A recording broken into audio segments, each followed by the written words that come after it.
Tanja, dieses Geschäft, das war nur wegen des Lösegeldes. Als Sicherheit für die 10 Millionen. Du musst mir die Anteile an Linie Clarisse wiedergeben. Ich muss? Da hast du dich getäuscht, meine Liebe. Ich muss gar nichts. Ich behalte meine Hälfte von Linie Clarisse und damit basta. Und was ist da drin? Weiß ich nicht. Dann wollen wir nur nachsehen. Hey, Finger weg. Das ist meine. Und was ist da drin? Privatkram. Wieso? Ja, ich habe dir verboten, herzukommen. Tut mir leid, aber es ist wirklich wichtig. Was ist so wichtig, dass du dich meinen Anweisungen widersetzt? Clarissa, Was? Was ist mit ihr? sie ist tot.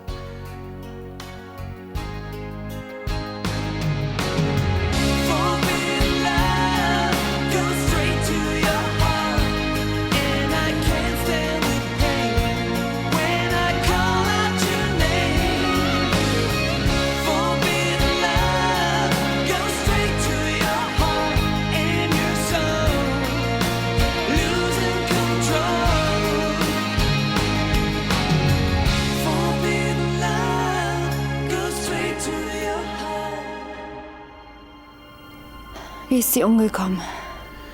Sie ist im Fluss ertrunken. Wie konnte das passieren? Tja, das war so. Ich habe ihr das Frühstück gebracht und sie hat mir mit dem Stuhlbein eins übergezogen. Was? Sie hat mir aufgelauert. Ja, und weiter? Ich ihr natürlich hinterher. Aber sie hatte einen kleinen Vorsprung, weil ich einen kurzen Blackout hatte. Ja, Sie wissen schon, das Stuhlbein. Ja, Ich ihr also hinterher, bis es nicht mehr weiterging, weil dann der Fluss kam. indem sie dann ertrunken ist. Vermutest du das nur oder hast du es auch mit eigenen Augen gesehen? Gesehen habe ich es nicht. Aber es ist das Naheliegendste. Wieso?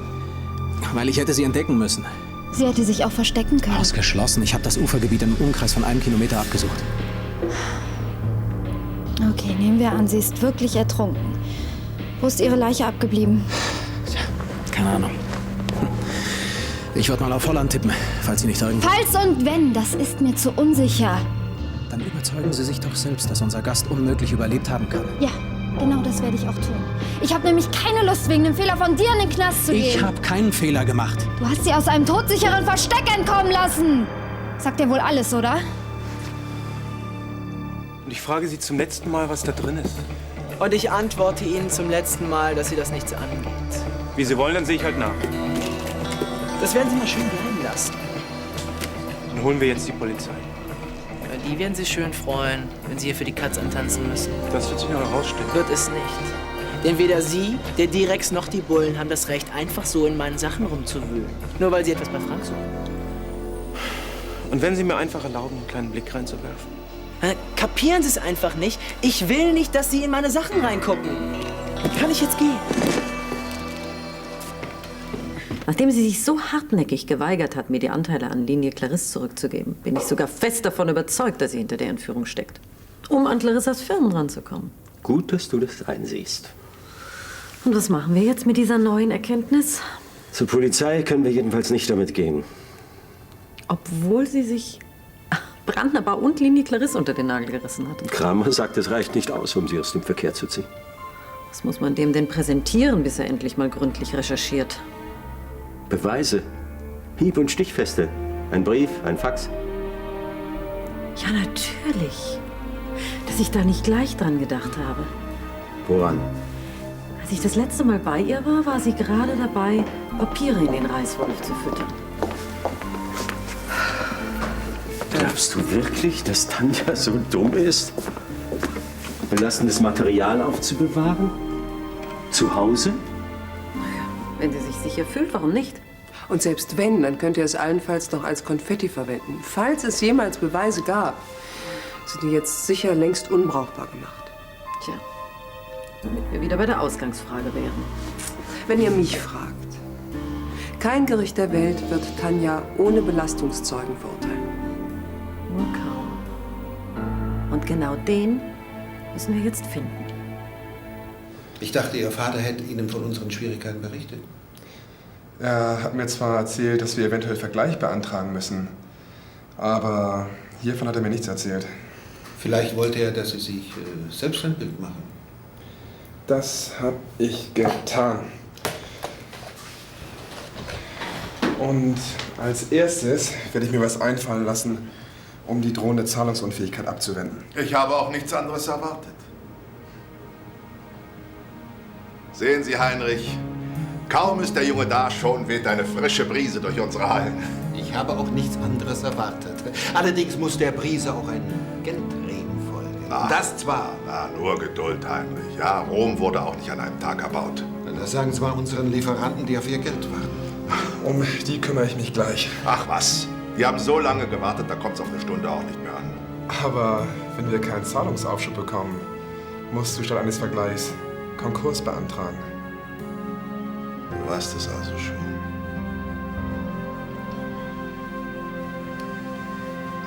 Hi. Ich habe gehört, du verkaufst Games. Und ich habe gehört, dass morgen schulfrei ist. Du hast dich verhört, alles klar? Aber meinem Kumpel aus der 10b hast du doch auch so ein Teil verkauft. Dein Kumpel muss sich irren. Das Einzige, was du hier zu spielen bekommst, das sind Gummimäuse. Wenn du die in den Computer schiebst, dann kotzt er. Hä? Oh Gott. Na, jetzt mal für die ganz Doofen. Sag Weber Bescheid, er soll sich was Besseres einfallen lassen, ja? Weber. Ja, dein Lehrer. Der Schleimbeutel, der den Kiosk durchwühlt hat. Moment. Du glaubst doch nicht, dass ich für einen Pauker den Lockvogel spiele? Wäre doch irgendwie möglich, oder nicht?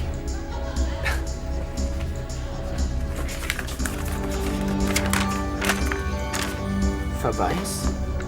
Mit schönen Grüßen von Weber. Den hat er mir vor einer Stunde aufs Auge gedrückt. Glaubst du mir jetzt, dass ich mit dem Arsch nichts zu tun habe? Also gut.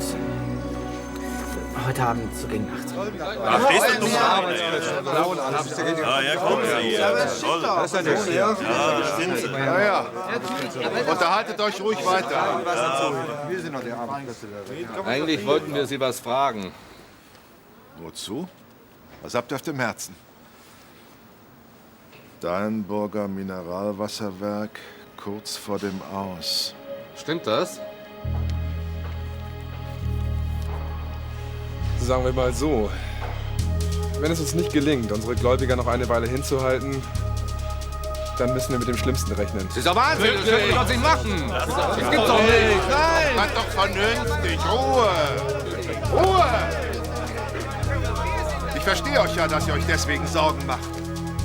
Aber sie sind unbegründet. Eure Sorgen sind unbegründet. Weil in diesem Artikel ein wesentlicher Faktor unerwähnt bleibt. Mein Sohn Alexander wird in 2 Monaten sein Studium erfolgreich beenden. Danach wird er statt meiner die Geschicke von Deinburg Mineralboden leiten. Wenn es dann nicht schon zu spät ist. Nur keine Angst. Dank eines glücklichen Umstandes stehen dem Konzern neue Gelder zur Verfügung.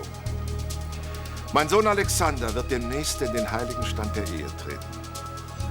Danach wird seine Braut großzügig in unseren Betrieb investieren. Was sagt ihr nun? Was sagt ihr nun?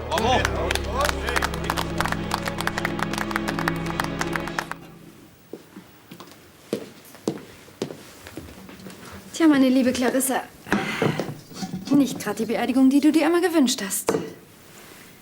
Aber mehr als dieser Fetzenstoff blieb leider nicht von dir übrig.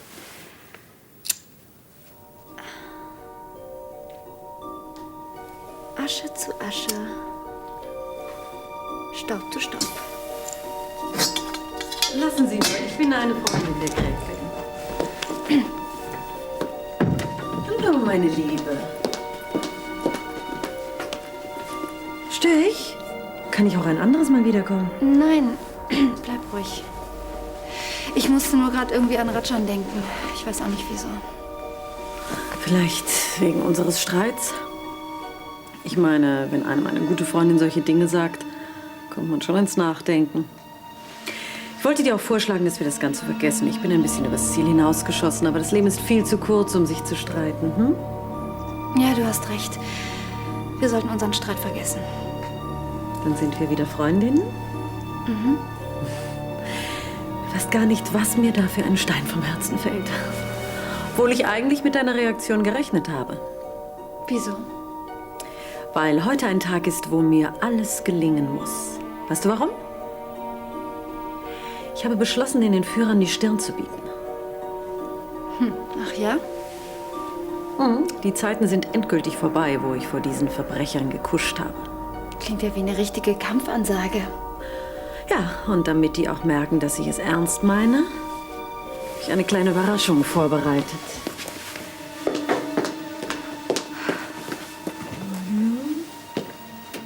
Mitgeteilt, dass auch dieses Jahr wieder eine Steigerung zu erwarten ist. Düsseldorf. Im Fall der entführten Clarissa von Anstetten gab ein Polizeisprecher heute bekannt, dass für sachdienliche Hinweise, die zur Ergreifung der Täter führen, eine Belohnung in Höhe von 10 Millionen Mark ausgesetzt wurde.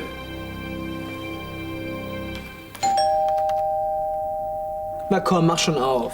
Ist bestimmt nicht für mich. Alles muss man hier alleine machen, ha?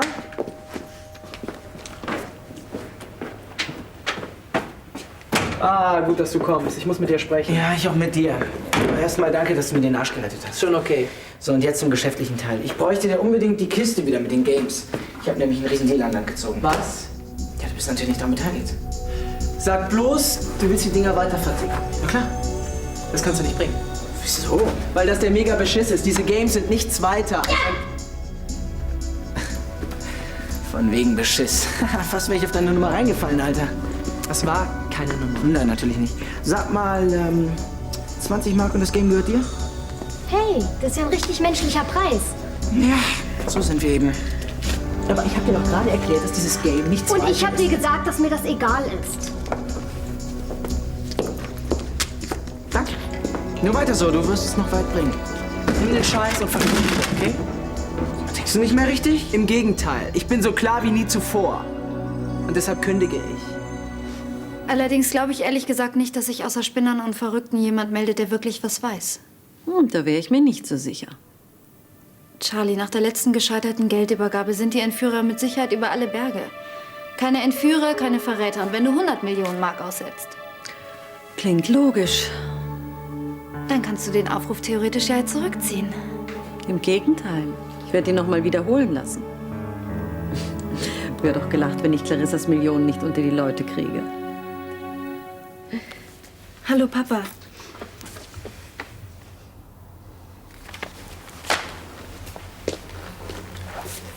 Hallo. Ach, mach dir keine Sorgen.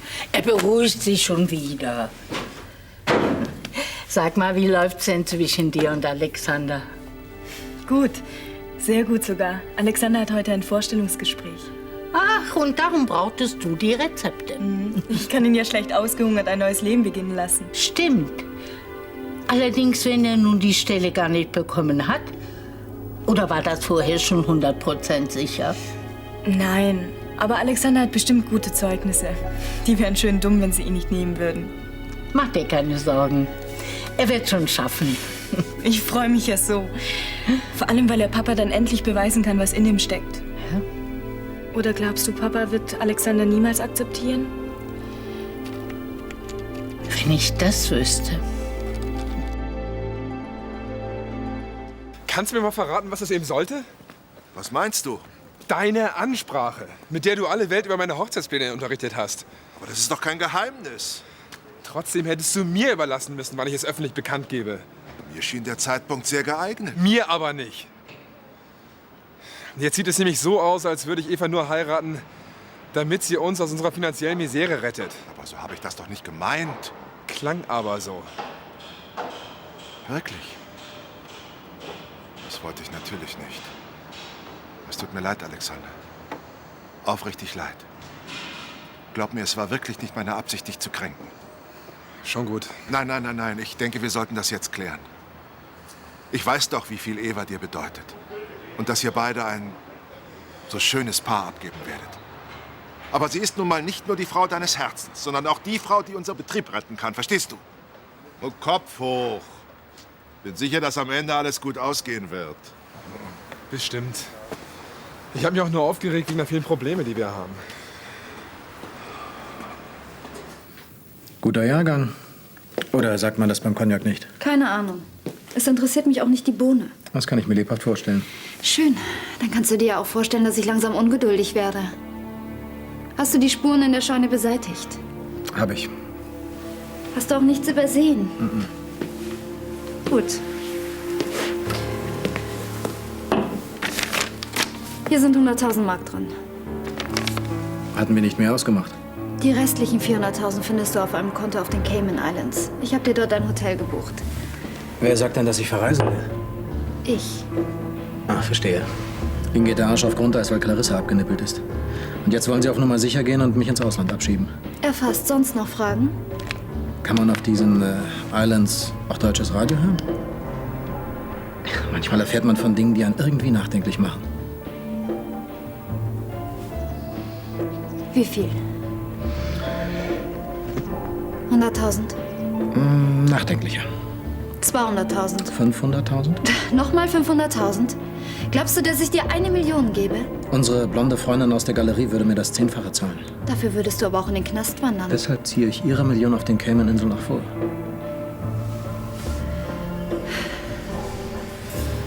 Okay, du kriegst das Geld.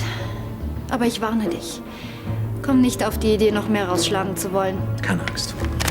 Ich bin ein bescheidener Millionär. Ach, bevor ich es vergesse. Sagen Millionäre nicht du zueinander? Tanja?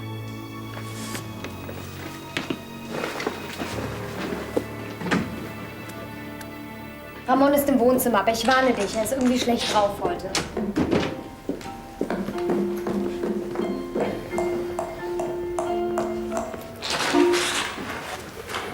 Hi. Hallo. Na, Bildungsprogramm? Hey. Das ist Tim. Tim hat ein Buch. Das Buch ist für Ramon. Es ist ein Bildband über Asien. Das hat Ramon sich schon lange gewünscht. Ramon freut sich. Und Tim freut sich, wenn Ramon sich freut. Danke. Und jetzt erzählt Ramon, warum er so schlecht drauf ist. Warum wohl? Wegen Frank. Was hat er denn schon wieder angestellt? Sag mal, hat Kramer eigentlich durchblicken lassen, weshalb wir nach Friedenau kommen sollen? Es geht um Neuigkeiten, das war alles. Hallo Tim. Tim. Ja, lass uns fahren, sonst kommen wir noch zu spät und verpassen das Beste. Tschö. Wir sind dann weg. Viel Spaß. Also, Frank hat mal wieder Mist gebaut, ja? Und Weber hat ihn erwischt. Und weil ich ihm seinen Arsch gerettet habe, denkt er jetzt, ich würde mitmachen. Aber da hat er sich natürlich geschnitten. Allerdings. Ich habe nämlich noch sowas wie ein Gewissen. Und wenn du noch mal mit ihm redest? Der hört mir doch nur zu, wenn ich ihm ein ganzes Bündel Geldscheine unter die Nase halte. Ja, oder eine nackte Blondine. Ach, selbst das zieht momentan. Frank hat wirklich nur noch eins im Kopf. Geld. Mein Gott, was ist denn schon dabei, wenn ich ein paar Games verkaufe? Nichts, solange du sauber bleibst. Als ob du jeden Schnaps, den du hier verkaufst, dem Finanzamt meldest. Du wirst lachen, aber genau das tue ich. Schön blöd. Von wegen blöd. Blöd wäre ich, wenn ich wegen dem paar Mark meine Existenz aufs Spiel setzen würde. Und die Existenz meines Mitarbeiters Niklas. Wir finden schon noch was anderes. Wenn man ihm daraus keinen Strick dreht. Naja, mitgehangen, mitgefangen. Oder glaubst du, jemand würde dem Mitarbeiter glauben, dass er davon nichts wusste? Naja, wahrscheinlich nicht. Dann verstehst du ja jetzt auch, warum Ramon bei dir nicht mehr arbeiten will. Ja, und vor allem verstehe ich jetzt endlich, warum Ramon mir geholfen hat, als der Lehrer meinen Kiosk durchwühlt hat. Weil er seine eigene Haut retten wollte. Ach, du verstehst aber auch gar nichts. Wenn du nicht bald zur Besinnung kommst, dann verlierst du nicht nur einen guten Mitarbeiter, sondern auch einen guten Freund. I'm so in love with you. Whatever you want to do is all I need. Na, na, na. Hey, stehst du schon lange da? Nein, ich bin gerade erst gekommen. Und, hast du den Job?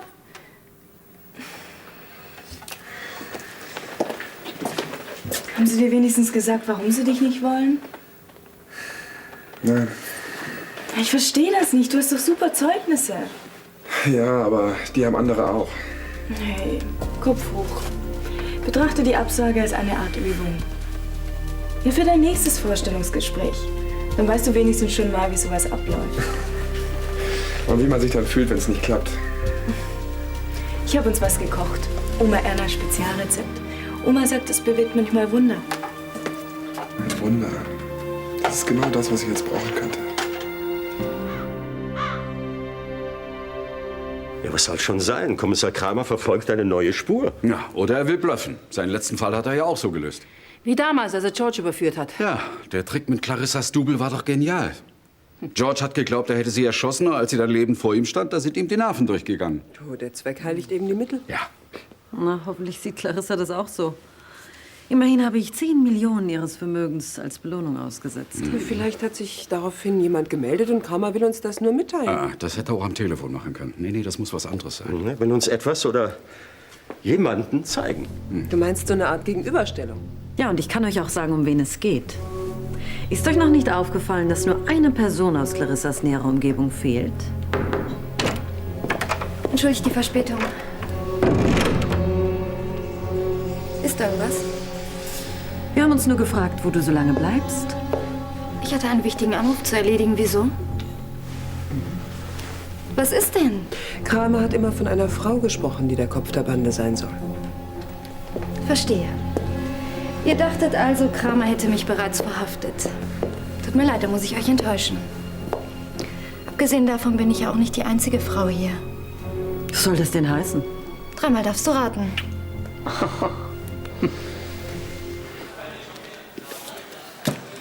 Ich habe meinen Teil des Deals erfüllt. Jetzt bist du dran. Tut mir leid, ich hab's mir anders überlegt. Was? Ich verkaufe keine Games mehr.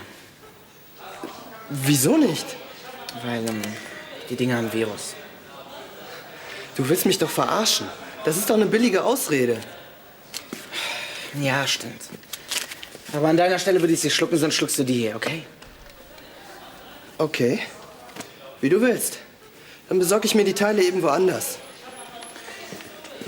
Starker Auftritt. Danke. Hätte ich dir gar nicht zugetraut, nach allem, was du in letzter Zeit gesagt hast. Naja, ist mir auch nicht unbedingt leicht gefallen. Und warum hast du es trotzdem getan? Weil gutes Personal heutzutage schwer zu finden ist. Stimmt. Und weil mir bewusst geworden ist, dass es noch wichtigere Dinge gibt als Geld im Leben. Und das wäre? Der beste Freund, der einen immer wieder aus der Scheiße holt. Hat sie mich angeschaut oder hat sie mich nicht angeschaut? Also wer hat denn mit den Verdächtigungen angefangen? Ja, Moment mal. Charlie hat nur wiederholt, was Erika gesagt hat. Und ich habe nur gesagt, dass ich nicht die einzige Frau hier bin. Ja, und dabei hast du mich angeschaut. Ich hätte auch Erika anschauen können oder Barbara oder die Köchin, falls sie hier wäre. Was hat denn nun Tilda mit Clarissas Entführung zu tun? Sie hat durch George Verbindungen zu kriminellen Kreisen. Nun reicht's mir aber. Das ist doch Schwachsinn. Mir reicht's schon lange.